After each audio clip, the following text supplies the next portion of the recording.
Hello friends, welcome to lingo poster. आज मैं हमारे एलटी ग्रेड इंग्लिश के सिलेबस को डिस्क्राइब करूँगी। इसमें जो हमारा सिलेबस दिया गया है काफ़ी बड़ा है, लंबा है और इसको इन शॉर्ट हम टेबल स्टाइल में प्रेजेंट करेंगे, जिसमें कौन सा राइटर किस एज से बिलोंग करता है और उसका दिया हुआ वर्क किस डेट में पब्लिश हुआ है, उसकी थोड़ी सी बेसिक डिटेल्स हम देखेंगे, जिसे हमारे माइंड में होना ज़रूरी है। मे बी अगर ऐसे क्वेश्चन आते हैं तो हमारे लिए काफ़ी बेनिफिशियल होंगे। हम देखेंगे जो हमारे राइटर्स हैं वो किस एज से बिलोंग करते हैं और उनका दिया हुआ वर्क, ये हम आज देखेंगे एक साथ एक व्यू में, है ना। तो 1 व्यू टेबल स्टाइल, यहाँ पे W का मतलब रिटन होगा और जहाँ PUB लिखा रहेगा इसका मतलब पब्लिश डेट। ठीक है, तो चलिए स्टार्ट करते हैं हमारे वीडियो को। फर्स्ट है हमारी एलिजाबेथन एज। एलिजाबेथन एज हमारी 1558 टू 1603 तक है ना। 1558 से 1603 एलिजाबेथन एज आती है। इस एज के अंतर्गत हमारा जो राइटर है सिलेबस में वो है विलियम शेक्सपियर। विलियम शेक्सपियर का जन्म कब हुआ था? 1564 में हुआ था और 1616 1564 टू 1616। और कहाँ हुआ था इनका जन्म? स्ट्रेटफोर्ड अपॉन एवॉन, इंग्लैंड में, है ना। और ये जो हमारे फर्स्ट एंड लास्ट वर्क दिए हैं ये का खास इम्पॉर्टेंट नहीं है, फिर भी टेबल में है, आप चाहें तो देख सकते हैं। इनका जो फेमस वर्क होगा वो हैमलेट, यानी अगर हम शेक्सपियर की बात करें तो इनके तो बहुत सारे वर्क्स हमारे फेमस हैं। Famous tragedy Hamlet as example दिया हुआ है। हमारे सिलेबस में है मैकबेथ, है ना। मैकबेथ हमारी कब पब्लिश हुई थी? तो यह 1623 में फर्स्ट फोलियो में पब्लिश हुई थी और लिखी कब गई थी? 1606 में, है ना। 1606 में यह लिखा गया या परफॉर्म किया गया और 1623 में फर्स्ट फोलियो में पब्लिश हुआ है। आप याद रखेंगे शेक्सपियर के जितने भी प्लेज हैं 36 प्ले जो हमारे हैं वो 1623 में फर्स्ट फोलियो में फोलियो वर्जन में पब्लिश हुए थे। इसके पहले क्वार्टो वर्जन में कुछ प्लेस पब्लिश हुए हैं, that is not important. TGT के वज में हम देख सकते हैं जब उसको पढ़ेंगे। ठीक है, मैकबेथ की थीम क्या है? हमारी मैकबेथ की थीम है एम्बिशन या मॉरल कोलैप्स ऑफ रूलर। ठीक है, तो ओवर एम्बिशन इसके फॉल ऑफ ट्रेजेडी को दिखाया गया है। नेक्स्ट हमारा जो है ये हमारा मैकबेथ ट्रेजेडी होगा। और जो हमारा नेक्स्ट है ट्वेल्थ नाइट कब आई थी? 1601 में आई थी। ये आपकी कॉमेडी होगी एंड पब्लिश हुई थी 1623 में। याद रखेंगे कि सारे ही प्ले 23 में पब्लिश हुए थे, 1623। ट्वेल्थ नाइट की थीम क्या है? Identity, love, disguise, comic confusion, है ना। इसमें जो आपका वायोला और सीनू की लव स्टोरी है या लव ट्रायंगल है, जिसमें आपकी हीरोइन कौन सी होती है याद नहीं आ रहा है मुझे, ओलिविया आई थिंक, यस। सो इनका लव ट्रायंगल दिखाया गया है और हम इसकी स्टोरी में देखेंगे। थीम देख लिया आपने। डिस्गाइज होती है वायोला हमारे सिजेरियो नाम से। ठीक है, और नेक्स्ट हमारा जो वर्क है मर्चेंट ऑफ वेनिस, ये भी कॉमेडी है और ये 1596 टू 99 के बीच में लिखी गई और फर्स्ट या क्वार्टो वर्जन में पब्लिश हुआ था। ये प्ले हमारा पब्लिश हुआ था, याद रखिएगा, क्वार्टो वर्जन में 1600 में। और इसकी थीम क्या है? इसकी थीम है मर्सी वर्सेस जस्टिस, है ना, प्रेजुडाइज, जिसमें आप देखेंगे मर्सी वर्सेस जस्टिस, साइलॉक और पोर्सिया की जो डिबेट दिखाई गई है ट्रायल पीरियड में, यानी कि कोर्ट में, है ना। तो मर्सी का फेवर करते हुए दिखाया गया है पोर्सिया को कि किस तरह, जिसमें आपकी मर्सी पोयम भी आपने पढ़ी होगी, है ना। नेक्स्ट तो क्रिस्टोफर मार्लो हमारे सिलेबस में नहीं है, पर इस एज के काफ़ी प्रोमिनेंट राइटर हैं, काफ़ी फेमस राइटर हैं। दैट इज़ वाई हमने इनकी बस डिटेल दे दी है कि मे भी चांसेस हैं कि क्वेश्चन पूछ सकता है हिस्ट्री से रिलेटेड, हालांकि इम्पॉर्टेंट नहीं है ना। तो मार्लो का फेमस वर्क आपका डॉक्टर फॉस्टस ही है, 1588 में आया था और लिखा गया था।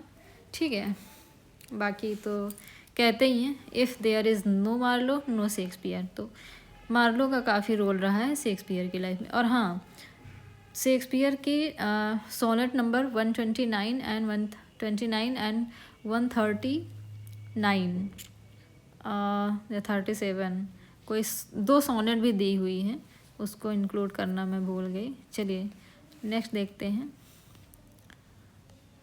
जैकोबियन एज के इसका क्या पीरियड है, ये 1603 से 1625 जैकोबियन एज मानी जाती है, एलिजाबेथन के अंदर ही आती है। ठीक है, तो मेन हमारा क्या है 1603। ठीक है, नेक्स्ट है हमारी जैकोबियन एज, सॉरी, ठीक है, रेनेशा में आएगा।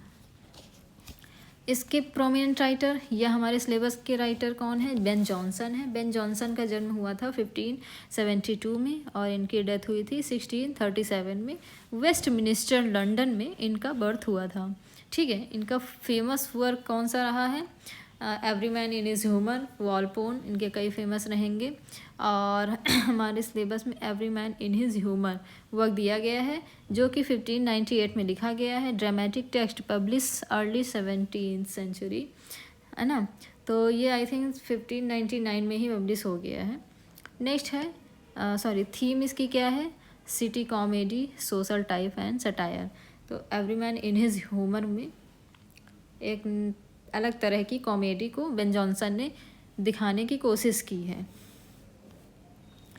नेक्स्ट हम देखेंगे 17th सेंचुरी या अर्ली मॉडर्न, जिसके अंतर्गत हमारे मिल्टन डन या ड्राइडन, जिसको age of Milton, age of Donne, age of Dryden, कई सारी चीज़ें आती हैं, है ना। सो मिल्टन को क्या कहते हैं, विलेटेड एलिजाबेथन भी कहते हैं। नेक्स्ट हमारे राइटर जो होंगे कौन है, जॉन डन। जॉन डन का जन्म हुआ था 1572 में और इनकी डेथ हुई थी 1631 में। और जन्म कहाँ हुआ था, लंदन में। ठीक है, अर्ली पोएम्स वगैरह इनके काफ़ी फेमस रही हैं। ये मेटाफिज़िकल पोएट्स के नाम से जाने जाते हैं और इनके फेमस वर्क मेटाफिज़िकल पोएम्स ही हैं। यह हॉली सोनेट इन्होंने लिखा है। कैनोनाइजेशन, द कैनोनाइजेशन आई थी 1609 में, 1609 में, और पब्लिश हुई थी 1633 में। ठीक है, 1633 में पब्लिश हुई। ओके, आफ्टर हिज डेथ, क्योंकि 31 में इनकी डेथ हो गई है और 33 में पब्लिश हुई है। ठीक है, तो इसकी थीम क्या है, witty metaphysical conceit, love as sanctifying. तो इनको कंसीट पोएट के नाम से भी जानते हैं। मेटाफिजिकल पोएट, किसने कंसीट या इमेजेस का यूज़ किया है, तो हम जॉन डन को करेक्ट करेंगे। नेक्स्ट हमारे राइटर हैं जॉन मिल्टन। जॉन मिल्टन का जन्म हुआ था 1608 में और इनकी डेथ हुई थी 1674 में। इनका जन्म कहाँ हुआ था, लंदन में। टीजीटी, अगर आप टीजीटी भी दे रहे हैं या देने वाले हैं तो जॉन मिल्टन आपके लिए काफ़ी इंपॉर्टेंट हो जाएंगे। ठीक है, इनकी अर्ली सोनेट्स इन्होंने स्टार्टिंग में लिखी थी, पोएम्स, डिसिडास, एलेजी भी लिखी और मास्क भी लिखे, प्रोस्ट्रैक्ट भी लिखे। पर इनके जो फेमस वर्क आए हैं वो 1665 से आए हैं, या इनकी ये जब ब्लाइंड हो गए 52 में उसके बाद आए। तो इनका famous work paradise lost, paradise regained, Samson Agonistes, ये काफ़ी फेमस वर्क्स रहे हैं। ठीक है, सो हमारे सिलेबस में है ऑन हिज ब्लाइंडनेस, जो इनका एक सोनेट है। ठीक है, और ये आया था 52-54 में इन्होंने लिखा था। जब ये ब्लाइंड हो गए थे तब इन्होंने लिखा था और पब्लिश हुआ था 1673 में। 1673 में इनके कई सारे सोनेट्स या पोएम्स का कलेक्शन आया था, जिसमें ये भी इंक्लूड था। ठीक है, ऑन हिज ब्लाइंडनेस टाइटल जो है जॉन मिल्टन ने खुद से नहीं रखा था, ये बाद में क्रिटिक्स के द्वारा रखा गया है, ये भी याद रखेंगे, है ना। तो जॉन ड्राइडन ने पहली लाइन के जो पहली लाइन है वही उनके सोनेट का नाम थी, यानी कि when I consider how my light is spent. ठीक, इसकी थीम क्या है, faith, acceptance of God's will, तो ऑन हिज ब्लाइंडनेस में दिखाया गया है कि कैसे पहले ब्लाइंड होने की वजह से जॉन मिल्टन निराश हो जाते हैं, फिर उन्होंने भरोसे को जताया, इस पोयम में ही दिखाया भरोसे को, और फिर गॉड की इच्छा को कैसे उन्होंने एक्सेप्ट कर लिया। तो ये सारी चीज़ें हमारे ऑन हिज ब्लाइंडनेस में दिखाई गई हैं। इनका नेक्स्ट वर्क जो है वो पैराडाइज लॉस्ट है। पैराडाइज लॉस्ट में से बुक 1 के 26 सेलेक्टेड लाइन्स ही आपको पढ़नी है, क्योंकि बुक तो 12 हैं और ये बहुत ज़्यादा लेंदी हो जाएंगे, तो आपके फर्स्ट ही दी गई है और फर्स्ट में भी 26 लाइन तक। ठीक, तो कब लिखी गई है? 1658 टू 1667, याद रखेंगे। ये 65 में कंप्लीट हो गई थी और पब्लिश हुई थी 1667 में। ठीक है, हाँ। और थीम क्या है इसकी? Fall of man, EPIC theology, free will versus predestination, है ना। तो फॉल ऑफ मैन इसका बेसिक थीम है। नेक्स्ट राइटर हैं हमारे जॉन ड्राइडन। ये भी काफ़ी फेमस राइटर हो जाते हैं और इनका जन्म हुआ था 1631 में और इनकी डेथ हुई थी 1700 में। जो प्रोमिनेंट या एज को डिफ़ाइन करने वाले राइटर्स हैं, जो एज को लीड करते हैं, जिनकी वजह से उस एज को, उस एरा को या उस सेंचुरी को जाना जाता है, उन राइटर्स की डेट ऑफ बर्थ और उनकी लाइफ की बेसिक डिटेल्स या उनके फर्स्ट लास्ट वर्क्स और उनके फेमस वर्क आदि इम्पॉर्टेंट हो जाते हैं। हालांकि सिलेबस में पिछली बार जो हमारा पेपर हुआ था उसमें से वर्क से क्वेश्चन पूछे गए थे, राइटर से क्वेश्चन नहीं पूछे गए थे। इस बार भी ऐसे चांसेस हो सकते हैं, पर आयोग को अधिकार है क्वेश्चन पूछने का, तो वो पूछ भी सकता है। तो हम जो है इनके जो प्रोमिनेंट राइटर्स होंगे उनकी बेसिक डिटेल्स को भी देखते हुए चलेंगे। ठीक है, इन्होंने हेरोइक स्टैंजास का यूज़ किया है और इनका फेमस वर्क है एब्सोलम एंड एकिटोपल, जो कि 1681 में आया था। हमारे सिलेबस में दिया हुआ है all for love. All for love कब लिखा गया है? 1677 में, और ये पब्लिश हुआ था 1678 में। आई थिंक वीडियो बड़ा लंबा होने वाला है। खैर, इसकी थीम क्या है? New classical tragic treatment of Antony and Cleopatra, unity and decorum. All for love में एंटोनी एंड क्लियोपाट्रा की लव स्टोरी को दिखाया गया है और उनकी ट्रेजिडी दिखाया गया, क्योंकि दोनों लास्ट में जो दोनों की डेथ हो जाती है। और ऑल फॉर लव कहाँ से लिया गया है? शेक्सपियर के एंटोनी एंड क्लियोपाट्रा से लिया गया है। ठीक है, ओके। नेक्स्ट है हमारी न्यू क्लासिकल या ऑगस्टन एज, जो कि स्टार्ट होती है 1700 से और चलती है 1798 तक। इसके जो राइटर्स हमारे सिलेबस में दिए गए हैं ये काफ़ी इम्पॉर्टेंट हो जाते हैं। हमारे अलेक्जेंडर पॉप काफ़ी इम्पॉर्टेंट पोएट हैं, ये हमारे या राइटर हैं। इनका जन्म हुआ था 1688 में और डेथ हुई थी 1744 में। तो ये काफ़ी इजी हो जाएगा याद करने में, 8844। ठीक, इतना याद करने 1617 तो हो ही जाएगा। कहाँ जन्म हुआ था? लंदन में। ठीक है, डंसियार्ड आदि काफ़ी इंपॉर्टेंट वर्क हो जाते हैं। रेप ऑफ द लॉक भी इनका काफ़ी फेमस वर्क रहा है, इसी के नाम से ये जाने ही जाते हैं। Rape of the lock canto first हमें पढ़ना होगा। कैंटो फर्स्ट हमें पढ़ना होगा। 5 बुक में ये किताब लिखी गई है।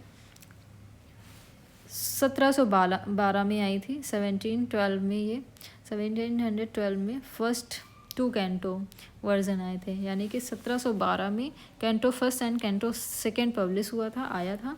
फिर इसको जो है और एनलार्ज किया गया और 1714 में इसको 5 कैंटो के साथ पब्लिश किया गया। ठीक, ये क्या है? एक mock epic satire on aristocratic vanity and social manners.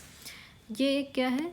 Mock epic है। सबसे ज़्यादा इम्पॉर्टेंट, अगर मॉक एपिक का फेमस वर्क पूछा जाता है तो वो हमारा rape of the lock best example हो जाएगा। ठीक, नेक्स्ट है रोमांटिक एज। रोमांटिक एज 1798 से 1837। हम अभी पोएट्री सेक्शन को डिस्क्राइब कर रहे हैं।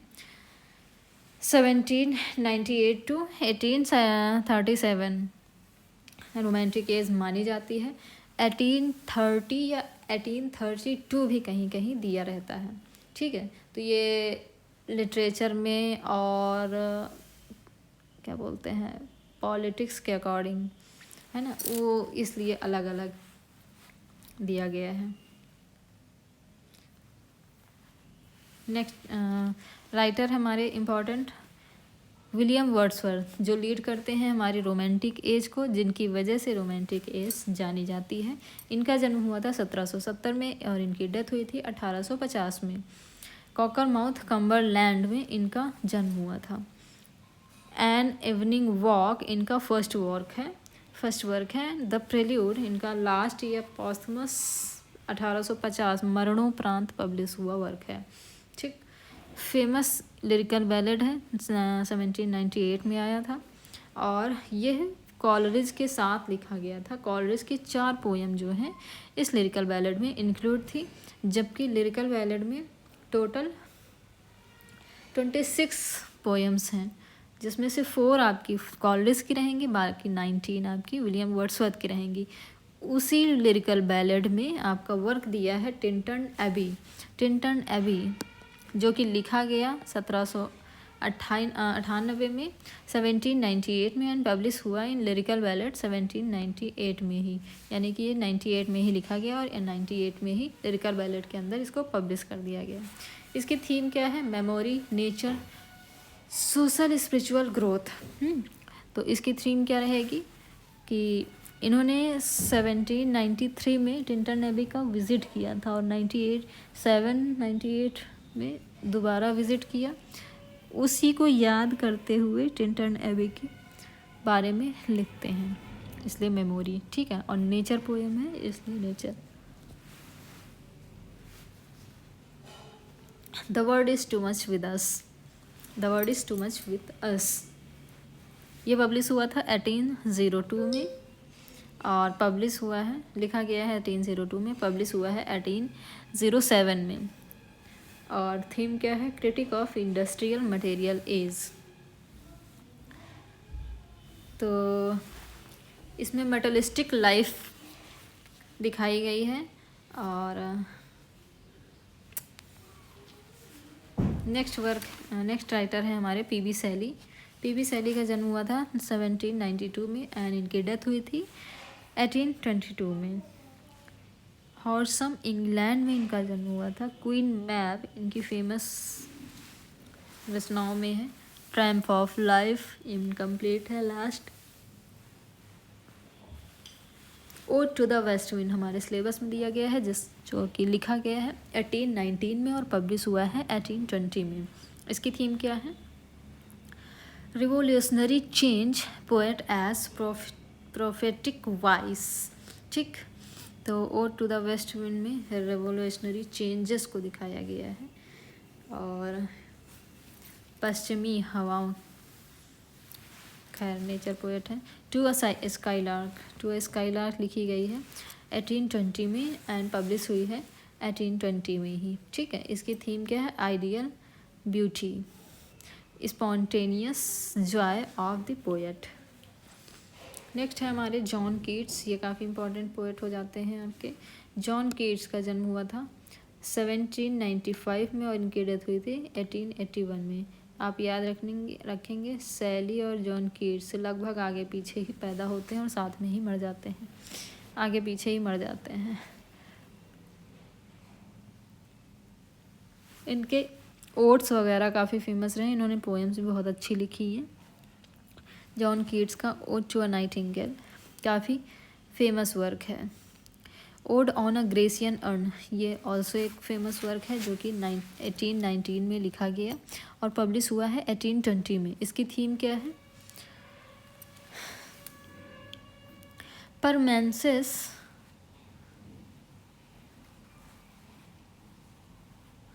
Permanence of art versus mutability of life.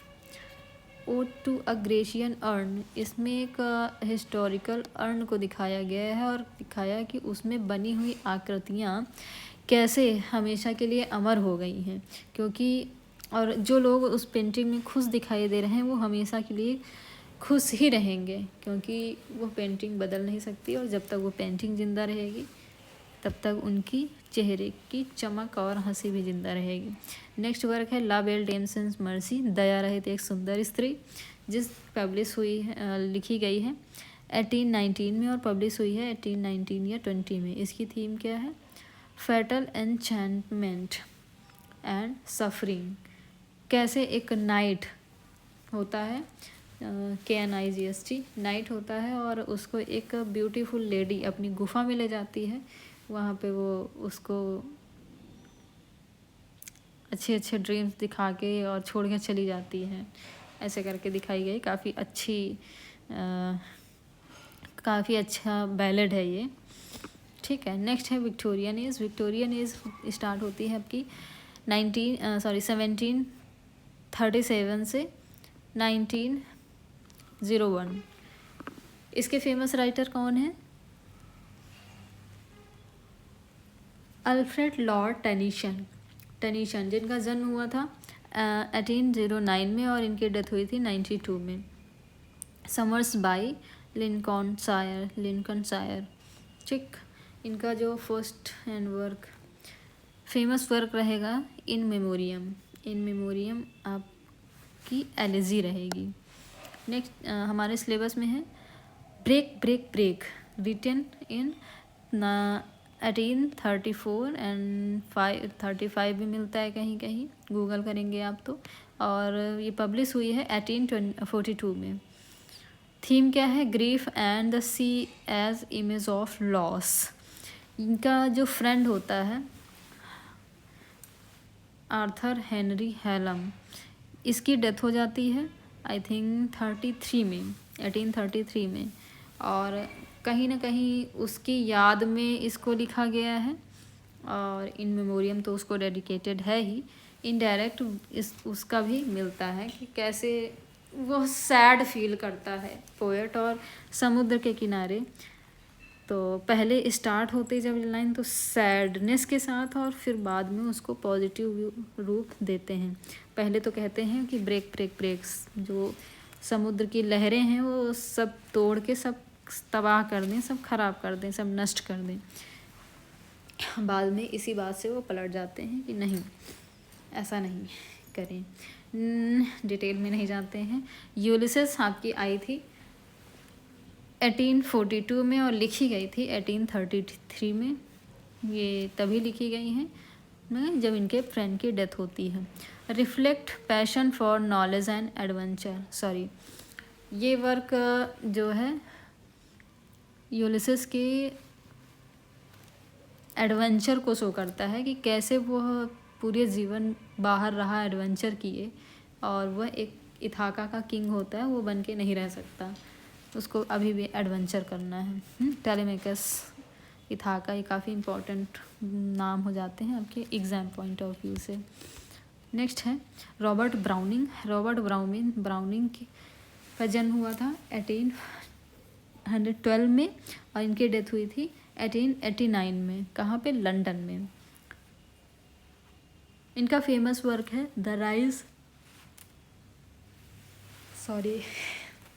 इनका फेमस वर्क है the ring and the book. ये आया था 1868 से 69 में लिखा गया है, ये आया था।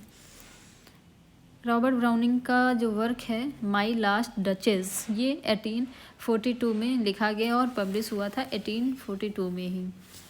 इन dramatic lyric, my last duchess dramatic lyric है, ड्रामेटिक मोनोलॉग है।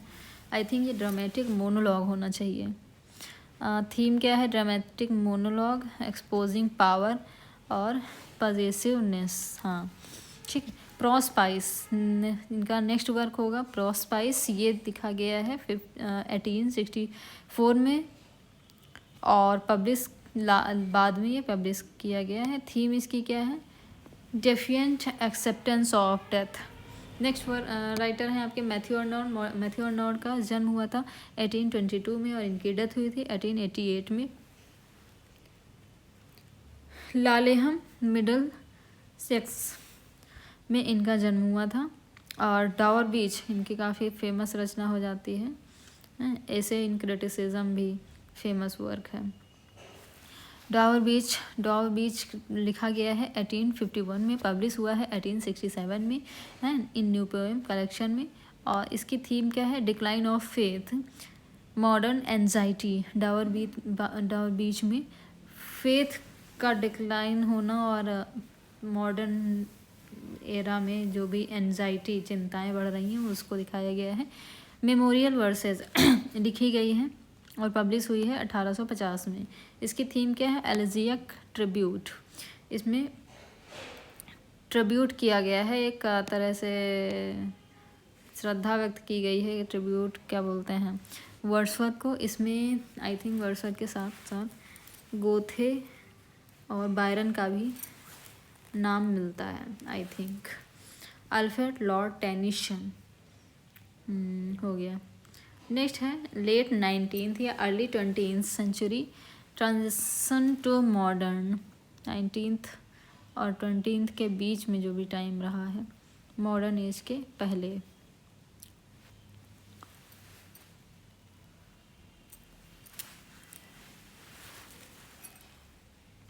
इसमें जो हमारे राइटर होंगे थॉमस हार्डी का जन्म हुआ है 1840 में और इनकी डेथ हुई है 1928 में। डॉर्सेट में इनका जन्म हुआ था। और इनका जो फेमस वर्क है फार फ्रॉम द मडिंग क्राउड, काफ़ी इम्पोर्टेंट वर्क है। टेस भी इनका इम्पोर्टेंट वर्क है। डिस्परेट रेमेडीज़ भी इम्पोर्टेंट है। और ज्यूड द ऑब्स्क्योर भी इम्पोर्टेंट है। ये राइटर ही काफ़ी इम्पोर्टेंट हो जाते हैं। इनके अदर वर्क्स का नाम भी आप याद रखेंगे। इसका हमारे सिलेबस में दिया है द मेयर ऑफ कैस्टरब्रिज, लिखा गया है 1848 में और पब्लिश हुआ है 1886 में। और इसमें जो थीम है वो फेथ, कैरेक्टर और tragic consequence of flawed decisions etcetera दिया गया है। नेक्स्ट है आपके चार्ल्स डिकेंस का जन्म हुआ था 1812 में और इनकी डेथ हुई थी 1870 में। इनके जो इम्पोर्टेंट वर्क हो जाते हैं ग्रेट एक्सपेक्टेशन, तो काफ़ी फेमस वर्क है और इम्पोर्टेंट भी है। Sketches by Boz, our mutual friend etcetera काफ़ी इम्पोर्टेंट वर्क हो जाते हैं चार्ल्स डिकेंस का ग्रेट एक्सपेक्टेशन लिखा गया 1860 में और 61 में और पब्लिश 61 में ही हुआ। सीरियल भी बना हुआ है इस पे। थीम क्या है इसकी? Guilt, social mobility. नेक्स्ट है आपके जेन ऑस्टिन का जन्म हुआ था 1775 में, इनकी डेथ हुई थी 1817 में, है ना। हैम्पशायर में इनका जन्म हुआ था। इनकी famous work pride and prejudice है, सेंस एंड सेंसिबिलिटी है एक्सेट्रा। और प्राइड एंड प्रेजुडाइज आया था, लिखा गया था 1796 में और ये पब्लिश हुआ है 1813 में। 96 से 13 के बीच में इन्होंने लिखा हुआ है। इसमें थीम आपकी मैरिज, मैनर्स, क्लास एक्सेट्रा को दिखाया गया है। इसमें कुछ बहनों की कहानी है, काफ़ी अच्छी स्टोरी है। नेक्स्ट है मॉडर्न एज इस कब से कब तक होती है? 1900 टू 1950। 1900 से 1950 मॉडर्न एज के अंतर्गत आता है। इसमें हमारे राइटर आते हैं डब्ल्यू बी येट्स, जो कि जिनका जन्म हुआ था 1865 में और इनकी डेथ हुई थी 1939 में। इनको मॉडर्न एज में इसलिए रखा गया क्योंकि इनका जन्म भले ही 19 सेंचुरी में हुआ हो, लेकिन इनके जो फेमस वर्क्स रहे हैं या इन्होंने अपना जो दिया है कैरियर लिटरेचर को, वो मॉडर्न एज का है। इसलिए हम इनको मॉडर्न एज में, या फिर और भी जो भी राइटर्स आपको दिखेंगे ऐसे, उनका जन्म भले ही पहले हुआ हो लेकिन उन्होंने अपना कंट्रीब्यूशन दिया है मॉडर्न एज को, उनके वर्क्स उस एरा में पब्लिश हुए हैं, इसलिए उनको उसी एज का कंसीडर किया जाता है ना। तो डब्ल्यू बी येट्स का जन्म हुआ था 1665 टू 39। इनके जो फेमस वर्क है the second coming, the tower etcetera. The second coming आया लिखा गया है 1919 में, पब्लिश हुआ है 1920 में। थीम क्या है? साइक्लिकल हिस्ट्री और कल्चरल कोलैप्स। सेकेंड कमिंग में कैसे क्या दिखाया गया है कि किस तरह से जैसे कल्कि का अवतार अज्यूम किया गया है हमारे यहाँ, उसी तरह कह रहे हैं कि फिर से गॉड का या क्राइस्ट का अवतार होगा और दुनिया नष्ट होगी और नए सिरे से सारी चीज़ें स्टार्ट होंगी। सेलिंग टू बाइजेंटियम, ये हाँ छूट गया है I think. Sailing to Byzantium कब लिखा गया है? 1930।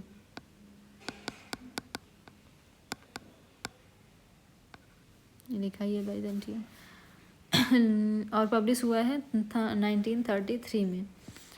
इसकी थीम क्या है? Spiritual aesthetic transcendence. T S. Eliot next work है, नेक्स्ट राइटर है हमारे टी.एस. एलियट। टी.एस. एलियट का जन्म हुआ था 1888 में और इनकी डेथ हुई थी 1965 में। एक सेकेंड।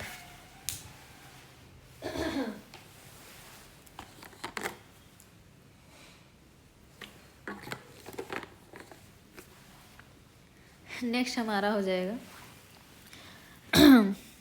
W.H. हॉर्डन। जल्दी जल्दी देख लेते हैं, पूरा सिलेबस तो आई थिंक कवर नहीं हो पाएगा। नेक्स्ट वीडियो में हम ड्रामा एंड फिक्शन को नोट करेंगे। तो टी.एस. एलियट की द वेस्टलैंड ही सबसे इम्पॉर्टेंट एंड फेमस वर्क है, हालांकि कॉकटेल पार्टी वगैरह भी हैं, और ये आया था 1922 में। और इसकी थीम क्या है? मॉडर्न मिथ वगैरह को दिखा